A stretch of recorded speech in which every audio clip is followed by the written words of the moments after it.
Shell फेंके गए, ये शेल आपको मैं बताता हूँ, ये भी एक्सपायर।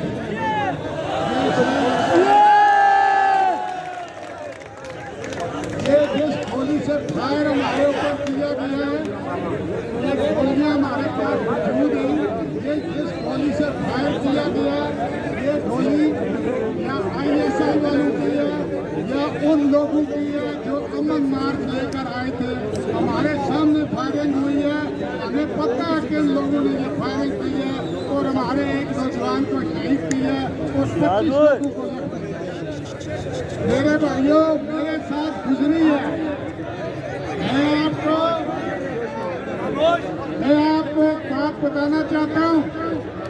ये जो कमांडर साहब यहाँ पे लगाए गए, ये कमांडर, ये फैलाकर, ये अहमद, ये फैलाकर कहता है कि लाहौर, जिस तरह लाहौर का असर किया था, इसी तरह हम कश्मीरियों को क्रश करेंगे। मैं ज्यादा बातें नहीं करता हूँ। मैंने उसके दफ्तर में भी बैठ कर कहा था कि ये जिस बिल्डिंग में तुम बैठ कर मुझे धमकियाँ दे रहे हो, ये तुम्हारे बाप की बिल्डिंग नहीं है, ये कश्मीरियों की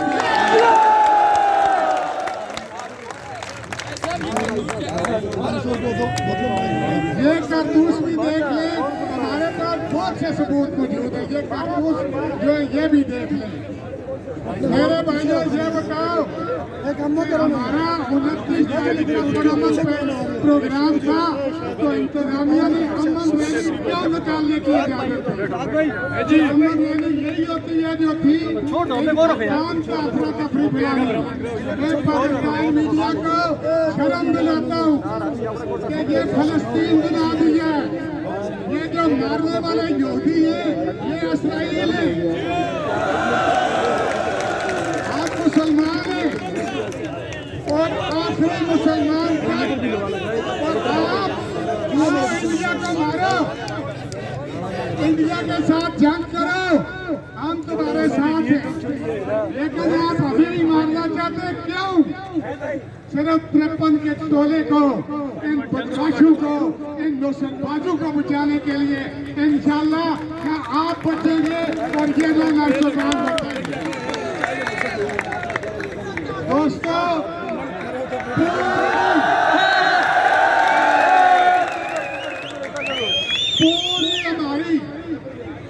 पूरे हमारे एहतजाज में एक आदमी के पास भी असला नहीं था। मेरे कायद शौकत लाल वीर साहब ने हुक्म दिया था कि किसी के पास गुलेल तक नहीं होनी चाहिए। किसी के पास थी? मीडिया वाले बताएं, सबसे पहले इन अरबियों ने बेगैरती की सोशल मीडिया पर।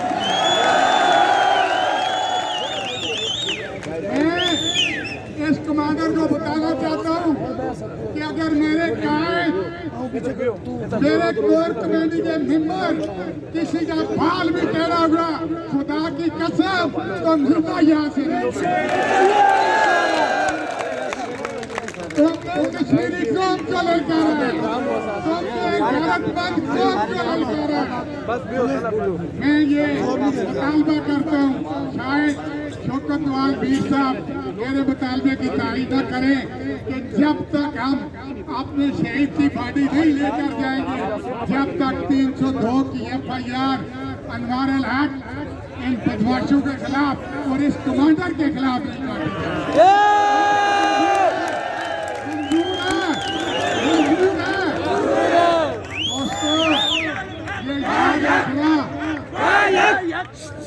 ये याद रखना, इज्जत की मौत